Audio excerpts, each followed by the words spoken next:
கிறிஸ்துவுக்குள் பிரியமான என் சகோதர சகோதரிகளே, இயேசுவின் நாமத்தில் உங்களை வாழ்த்துகிறேன். பிரியமானவர்களே, லூக்கா எழுதிய சுவிசேஷத்தில் 4:18 வசனத்தை நம்ம படித்து பார்க்கும்போது, இயேசு கிறிஸ்துனுடைய பிரசங்கம் அவருடைய சொந்த ஊரில் செய்கிறாரு. அந்த சொந்த ஊரில் செய்யும்போது என்ன முதலாவது பிரசங்கம் பண்ணுறாருன்னா, எசாயா தீர்க்க தரிசன நூலில் எசாயா அவரை பற்றி எழுதின தீர்க்க தரிசனத்தை அங்கே சொல்கிறார். தரித்திரருக்கு சுவிசேஷத்தை பிரசங்கிக்க பண்ணவும், இருதயம் நொறுங்குண்டவர்களை குணமாக்கவும், சிறைப்பட்டவர்களுக்கு விடுதலையையும், குருடருக்கு பார்வையை பிரசித்தப்படுத்தவும், நொறுங்குண்டவர்களை விடுதலையாக்கவும் அவர் வந்திருக்கிறாருங்க.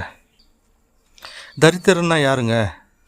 அதாவது இயேசு கிறிஸ்துடைய சுவிசேஷம் அந்த தரித்திரர்களுக்கு அறிவிக்கப்படுகிறது.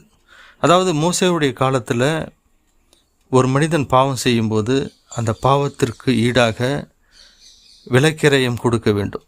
அதாவது ஆடோ மாடோ அல்லது புறா குஞ்சுகளோ, அதாவது அந்த காணிக்கை செலுத்த முடியாமல் தவித்து கொண்டிருக்கிறவர்கள் தான் தரித்திரர்கள், அதாவது ஏழ்மையானவர்கள். சிலர் பாவம் செய்துவிட்டு ஆட்டையோ மாட்டையோ காணிக்கை செலுத்திவிட்டு அவருடைய இருதயத்தில் நான் காணிக்கை செலுத்திட்டேன், பாவம் மன்னிக்கப்பட்டுடுச்சு அப்படின்ற எண்ணத்தோடு வாழ்ந்து கொண்டிருக்கிறார்கள். ஆனால் இந்த காணிக்கை செலுத்த முடியாமல் கஷ்டப்பட்டு இருக்கிறவங்க தான் தரித்திரர்கள் என்று வேதத்தில் சொல்லப்பட்டிருக்குது. அவங்களுக்கு தான் ஏசப்பா ஒரு சுவிசேஷத்தை சொல்கிறாரு. இனி நீங்கள் எந்த காணிக்கையும் செலுத்த தேவையில்லை, நானே பரிசுத்தமுள்ள காணிக்கையாக தேவனுக்கு உகந்த பரிசுத்தமுள்ள காணிக்கையாக என்னை ஒப்பு கொடுக்க போகிறேன். என்னை விசுவசிக்கிறவன் தேவனோடு இணைந்து கொள்ளுவான், தேவனுடைய நித்திய ஜீவனுக்குள்ளே பங்கு பெறுவான்னு சொல்லி அந்த சுவிசேஷத்தை அங்கு அறிவிக்கிறார்.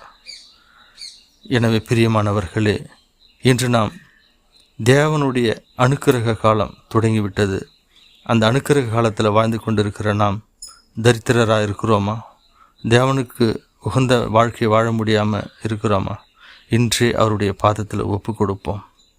அடுத்தபடியாக குருடருக்கு பார்வையை அளிக்கவும், அதாவது தேவனை அறிய முடியாத அளவுக்கு நாம் உலகத்தின் மீது நம்பிக்கை வைத்து தேவனை அறிய முடியாத அளவுக்கு நாம் குருடர்களாக இருக்கிறோம். இந்த உலகத்தின் மீது உள்ள பற்றின் மூலமாக எல்லா இடத்துலையும் நமக்கு கண்கள் மறைக்கப்பட்டு நிலைமையில் இருக்கிறோங்க. இயேசு கிறிஸ்து மேலே எப்போ நம்ம கண்ணு திறக்கப்பட்டுடுச்சோ இந்த உலகம் நமக்கு குப்பையும் மண்ணுமாக தான் தெரியும். அடுத்தபடியாக இருதயம் நறுங்குண்டவர்களை குணமாக்கவும், அதாவது இருதய நறுங்குண்டவர்கள் என்று எப்படி நம்ம புரிஞ்சுக்கலான்னு பார்த்தீங்கன்னாக்கா, ஒரு பொருள் இருக்குது, அதை இரண்டாக வெட்டும்போது தனித்தனியாக போய்விடுகிறது அல்லவா? அதுபோல் நம்முடைய இருதயத்திலிருந்து தேவன் நறுக்கப்பட்டு தூரமாய் போய்விடுகிறார். அதாவது பாவம் என்ற ஒரு காரியத்தால், பாவம் என்ற ஒரு ஆயுதத்தால் நம்மை வெட்டும்போது நம்முடைய இருதயம் தேவனை விட்டு தனியாக பிரிந்து கிடக்கிற ஒரு சூழ்நிலை தான் நறுங்குண்ட இருதயம் உடையவர்கள்.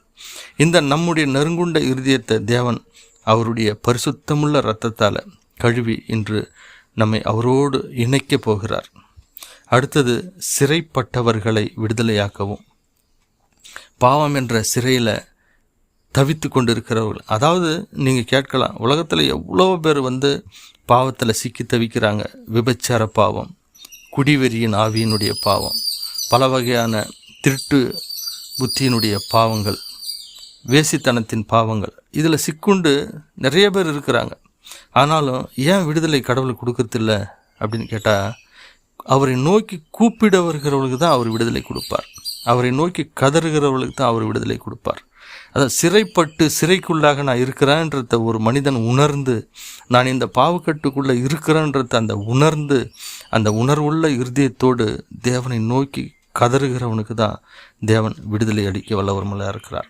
இன்றே நாமே ஆராய்ந்து பார்ப்போம்.